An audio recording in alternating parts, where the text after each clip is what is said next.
Je vais prendre un design et on va le redessiner ensemble dans Illustrator. Vous choisissez le design que vous voulez. Je vous laisse choisir, oui.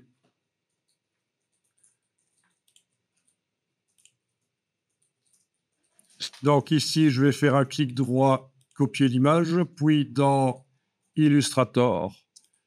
Je vais peut-être le faire dans un nouveau document, ce serait peut-être pas plus mal. On va fermer ce document-là. S'il demande d'enregistrer, vous enregistrez. Et on va faire un nouveau fichier, en fait. Ah oui, alors, si vous n'êtes pas habitué au Mac, il y a un truc bizarre pour vous, c'est que parfois, on est dans un logiciel, Illustrator dans ce cas-ci, et derrière, on voit les autres logiciels. Par exemple, là, c'était le Firefox, et là, derrière, c'est le Photoshop. Donc, je suis dans Illustrator, et derrière, je vois Photoshop. C'est comme ça. Sur les Mac, c'est perturbant pour ceux qui ont l'habitude des Windows, où on n'a pas ça. Voilà. OK. Sinon, quand on est dans le menu Illustrator, ici, on peut demander de masquer les autres. Comme ça, on ne voit vraiment que Illustrator. Bien, donc, nouveau fichier. Format A4 vertical. Il ne faut jamais ouvrir directement une image dans Illustrator. Par exemple, si je fais fichier ouvrir, je parle d'une image pixel, je vous montre ce qu'il ne faut pas faire. Fichier ouvrir, c'est bien celui-là? Non, c'est lequel? C'est celui-là. Non, c'est pas celui-là. Finalement, c'est celui-là. C'est lequel? Ah, mais non, je ne l'ai pas enregistré, en fait. OK, donc dans ce cas-ci, ce que je suis en train de vous expliquer n'a pas lieu d'être parce qu'en fait, je n'ai pas téléchargé l'image, je l'ai copié dans le presse-papier, j'ai fait clic droit copier. Donc, oubliez ce que je vous ai dit, on en reparlera plus tard. Donc ici, on fait un nouveau fichier, ça c'est bien. Voilà. Shift tabulation. Et alors, on va coller. Commande V. Voilà, c'est super grand, c'est pas grave, je zoome en arrière et j'active la flèche noire. Alt Shift, ça redimensionne par le centre et ça garde les proportions. Je lâche le bouton de la souris, puis Alt Shift, donc c'est Option Shift. Je vous avais montré quand j'ai créé le cercle tout à l'heure, le cercle brun que j'ai mis derrière toute ma rangée de silhouettes. Je l'avais créé en enfonçant la touche Alt pour qu'il se crée par le centre. Mais ici, quand on transforme pour réduire, c'est la même chose. La touche Alt, la touche Option, fait en sorte que ça se redimensionne par le centre. Bon, évidemment, si vous allez trop loin, vous avez retourné l'image. Ah ah. C'est renversant, cette collection. Voilà. Donc, d'une pierre deux coups, on va voir comment on peut améliorer le remplissage génératif en précisant ce qu'il y a dans la silhouette. On ne va pas utiliser juste la silhouette, on va préciser il y a un veston à cet endroit-là, il y a un short à cet endroit-là, etc. Et en même temps, c'est la première approche du dessin, et en plus, c'est du dessin d'après-photo. Donc, ça marcherait avec n'importe quoi. Vous prenez une photo d'un écureuil, vous prenez une photo de n'importe quoi, un chat, une voiture, n'importe quoi, vous pourriez dessiner rapidement. Mais bien sûr, ça va être un peu pâteau comme dessin, puisque ça ne va pas être extrêmement précis. On va utiliser l'outil crayon. Est-ce que le crayon, vous le voyez? Normalement, il est derrière l'outil Shaper dans la palette des outils. Allez chercher le crayon. Donc, c'est pas ce qu'il y a de plus génial. Ce qu'il y a de plus précis pour dessiner des vecteurs dans Illustrator, c'est bien sûr la plume. Mais ça, vous connaissez peut-être l'usage de la plume. Hein? OK. On va voir, on va vérifier plus tard si vous connaissez vraiment. Si vous voyez vraiment comment on l'utilise. Mais on va le faire au crayon, là. Parce que de toute façon, le but ici, c'est juste de lui montrer où se trouvent les choses. Bien. Donc, palette des calques, on va redessiner les formes. Oui. On le fait ensemble, n'allez pas trop vite, parce que c'est le problème parfois avec certains groupes. Il y en a qui veulent faire l'exercice. Ah, je sais comment on va faire, donc je le fais. Et ils font un truc, et pendant ce temps-là, j'explique quelque chose qui aurait été bien utile pour qu'ils gagnent du temps et qu'ils fassent le truc en mieux. Donc, attention, le but, c'est pas une course. Hein. Voilà. Alors, palette des calques. Donc, techniquement, est-ce que vous connaissez la technique de transformer le calque en modèle? Transformer le calque normal en calque modèle, ça vous dit rien? Je vous montre. Quand on double-clique et qu'on coche l'option, donc dans les options de calque qui sont ouvertes, quand on coche l'option modèle, ça devient un modèle, c'est affadi. On ne va pas faire comme ça, c'est vieux. Mais c'est intéressant de savoir que ça existe parce que parfois vous allez récupérer des fichiers qui ont que cette icône-là bizarre à la place de l'œil. Ça veut dire que c'est un calque modèle. Donc ici, je redouble-clique sur la vignette et je vais décocher modèle. On va faire mieux que ça. On va verrouiller ici le calque et on va travailler sur un autre calque qu'on va aller créer dans le bas de la palette des calques en cliquant sur le signe plus. Voilà. On va travailler sur un autre calque. Je vais d'ailleurs le renommer pour les besoins de la formation. Je le renomme, mais vous n'êtes pas obligé de le renommer. Voilà. Et alors la question c'est, et si je voulais affadir la photo, comment je fais? Bah, dans ce cas-là, je suis obligé de déverrouiller le calque d'en dessous, de sélectionner le calque avec la petite cible, ou de sélectionner la photo à l'intérieur avec la petite cible, c'est la même chose.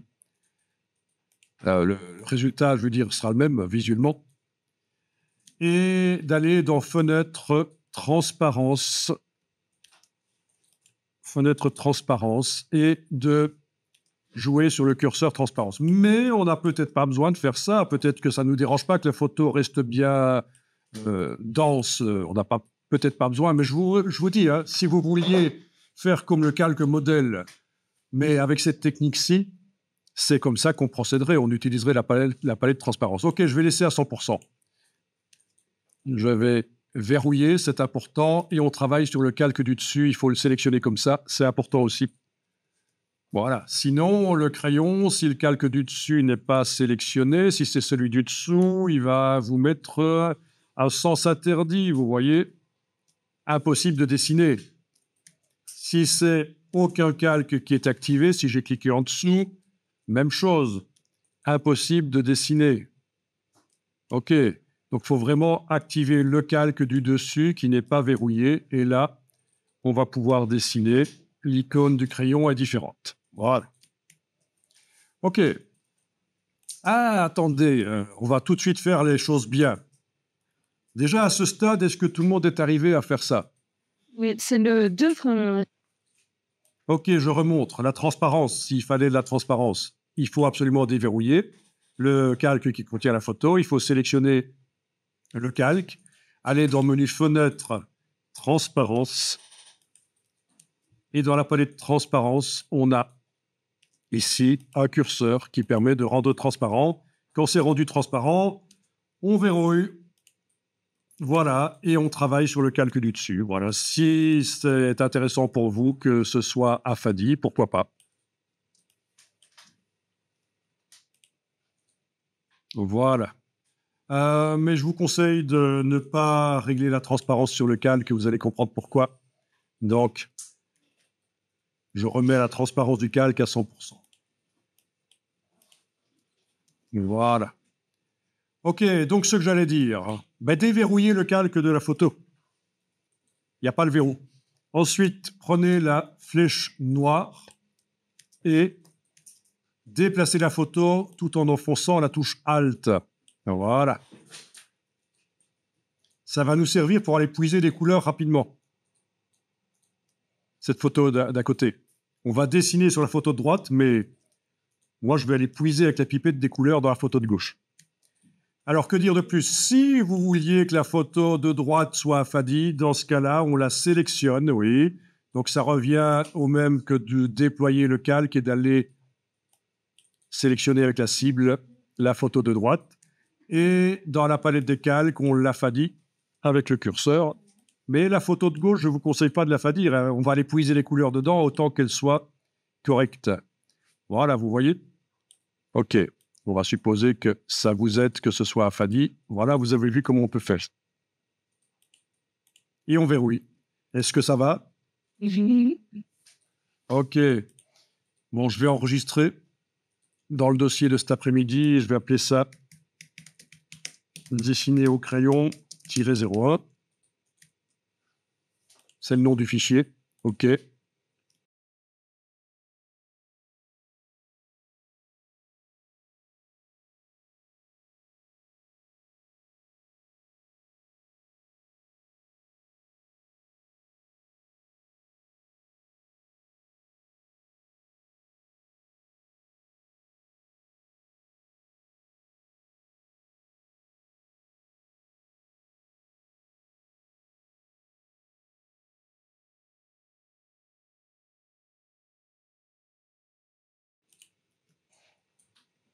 OK, on travaille sur le calcul du dessus, celui du dessous est verrouillé, parfait. On va dessiner sur la photo de droite, là, au crayon.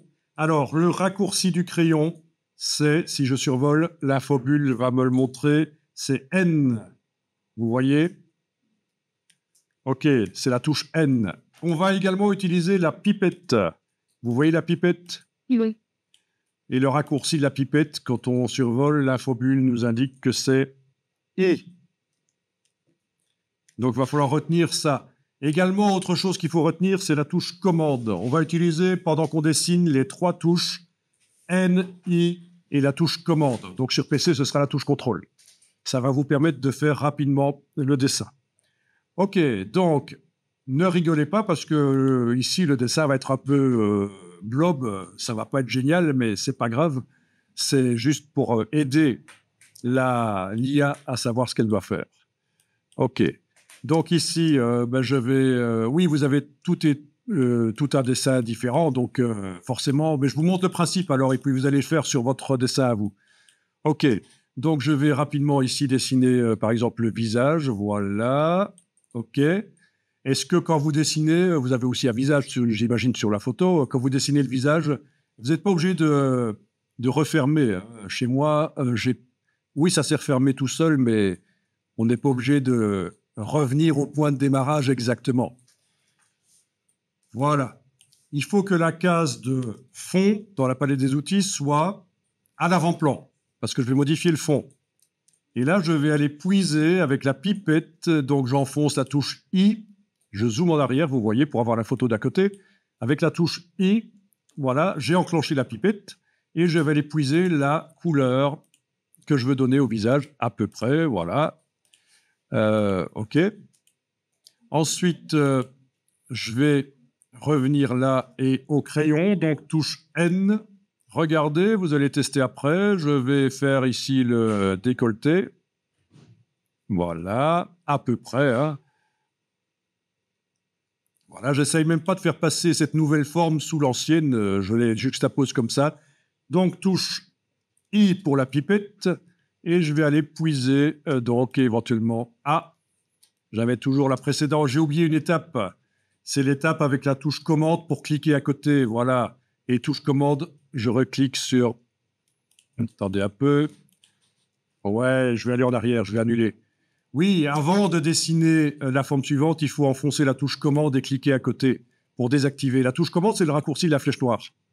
Voilà. Vous voulez que je répète? Je récapépète parce que ça a un peu brouillé là. Voilà, j'ai plus aucun dessin, je vais le faire. Donc je prends le crayon, touche N. Je fais le contour du visage là, voilà, on va dire comme ça. OK. J'ai bien la case de fond à l'avant-plan. Touche I, c'est la pipette, je vais puiser. Voilà. Touche commande, je clique à côté. Touche N, c'est le crayon. Et je redessine la suite. Et là, ça va aller mieux que tout à l'heure parce que j'avais fait une fusion de formes vu que la première forme était restée sélectionnée. Voilà la forme du décolleté. Donc, que dire, touche I. Je vais puiser une couleur un peu différente quand même, voilà, pour qu'il fasse bien la différence entre le visage et le dessus quand même un peu, voilà. OK. Et donc là, touche commande, je clique à côté. Puis, touche N au crayon. Je vais faire éventuellement le col. Oui, le col. Voilà. Tiens, avec la touche Shift, il n'est pas interdit d'aller aussi dessiner le col de l'autre côté. Alors, je me suis planté. Non, je ne vais pas le faire avec la touche Shift. Ça complique tout. Donc là, c'est touche I pour la pipette et je vais aller puiser. Voilà. OK. Touche N, touche commande pour cliquer à côté. Touche N pour le crayon. Et voilà. Enfin, vous avez compris. Vous pouvez y aller. Waouh, je me suis encore planté. On va plutôt faire comme ça. Ah. Alors, si vous avez l'occasion de travailler avec une tablette graphique, c'est pas plus mal. Si vous voyez les tablettes graphiques, vous en avez? Non. Ah, c'est intéressant d'en avoir et de travailler avec des tablettes graphiques.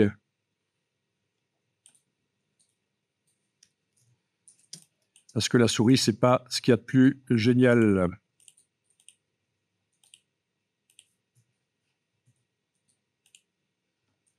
OK. Donc, touche commande, cliquez à côté du mannequin. Touche N, le crayon, et on redessine.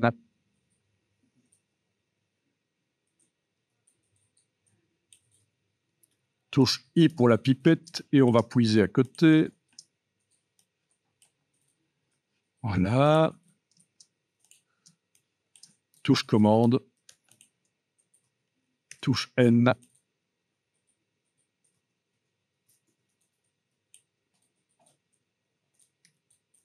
Il ne faut pas hésiter à faire annuler commande Z si vous avez foiré.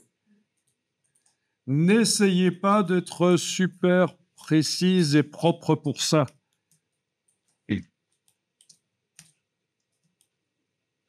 Oui, je peux aller puiser la couleur que j'ai déjà mise de l'autre côté. Pourquoi pas, voilà. Oui, avec la pipette. Hein. Jusqu'à présent, je suis allé puiser dans la photo d'à côté, mais on peut aussi aller puiser sur le dessin. Donc, touche commande, je clique à côté, touche N pour dessiner, et voilà, etc.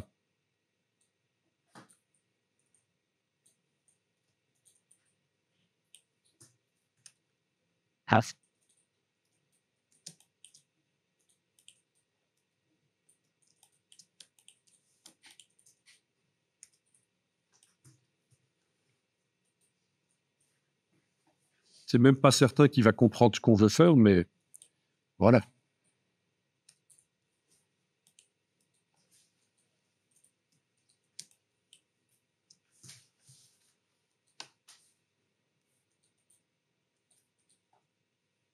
Oui, je vais peut-être mettre l'intérieur dans une autre couleur qui n'a rien à voir.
Bien. Ça prend quand même un peu de temps, hein, donc c'est... Et pourtant, ce n'est qu'un bête dessin, là, pour commencer. Mais bon. Donc, si on enlève l'œil en face du calque d'en dessous, on voit ce que ça donne, voilà. Et on va voir si on peut générer quelque chose au départ de ça. Quelque chose de sympa.